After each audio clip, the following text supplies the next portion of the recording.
ഇതിപ്പം ബ്രേക്ക്ഫാസ്റ്റ് എന്ന് വിളിക്കണോ ലഞ്ചെന്ന് വിളിക്കണോ അറിയില്ല. കഴിഞ്ഞ കുറച്ച് ദിവസങ്ങളായിട്ട് ബ്രഞ്ചാണ് കഴിച്ചുകൊണ്ടിരിക്കുന്നത്. ബ്രേക്ക്ഫാസ്റ്റ് ഇല്ല, അത് ലഞ്ചിൻ്റെ കൂടെ അങ്ങ് കഴിക്കുന്നു. അതും മിക്കപ്പോഴും ചോറ് തന്നെയാണ്. സോ രാവിലത്തെ പൊറോട്ട, ദോശ അങ്ങനത്തെ ഐറ്റംസ് ഒന്നും കഴിക്കുന്നില്ല.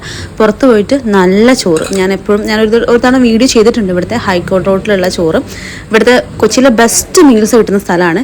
ഇപ്പോൾ രാത്രി നേരം വൈകി കിടക്കുന്നത് അതൊരു തെറ്റായിട്ട് എനിക്ക് തോന്നുന്നില്ല. പക്ഷെ രാവിലെ വളരെ നേരം വൈകി എണീക്കുന്നു, അതൊരു വലിയ തെറ്റായിട്ട് എനിക്ക് തോന്നുന്നുണ്ട്. മാറ്റി തുടങ്ങണം. പക്ഷേ ചില സാഹചര്യങ്ങളിൽ, ചില സിനിമ കാണുമ്പോഴോ ചില ഞായറാഴ്ചകളിലോ ഈ ശീലങ്ങൾ നമുക്കൊക്കെ ഉണ്ടാവുന്നതാണല്ലേ. അപ്പം ഇങ്ങനത്തെ ഒരു ശീലത്തിലേക്ക് റുട്ടീനായി മാറുന്നുണ്ട്. 2 ദിവസമായിട്ട് ഞാൻ ഈ ബ്രേക്ക്ഫാസ്റ്റ് മിസ് ചെയ്യുന്നുണ്ട്. ബ്രേക്ക്ഫാസ്റ്റ് സ്കിപ്പ് ചെയ്യരുത് എന്ന് പല വിദഗ്ധരും പറഞ്ഞിട്ടുള്ള വീഡിയോകളും ഞാൻ കാണാറുണ്ട്. അപ്പോൾ അതുകൊണ്ട് തന്നെ ഈ ശീലം ഞാൻ കണ്ടിന്യൂ ചെയ്യില്ല. പക്ഷേ ഞാനന്ന് തുടങ്ങിയ സമയത്ത് നിങ്ങളൊന്ന് അറിയിച്ചെന്നേ ഉള്ളൂ. പിന്നെ ഞങ്ങൾ ഉച്ചയ്ക്ക് ഹൈക്കോർട്ട് റോഡ് പോയി, അവിടെ പോയിട്ട് നല്ല മീൽസ് കഴിച്ചു. അവിടുത്തെ ഫിഷ് ഫ്രൈ ആണ് ഫേമസ്. മത്തി പൊരിച്ച് ചോദിച്ചു, അവിടെ ഇല്ല. അതുകൊണ്ട് ഞാൻ ഇല്ലാത്ത ആ സങ്കടം കൊണ്ട് കഴിച്ചുകൊണ്ടിരിക്കുകയാണ്.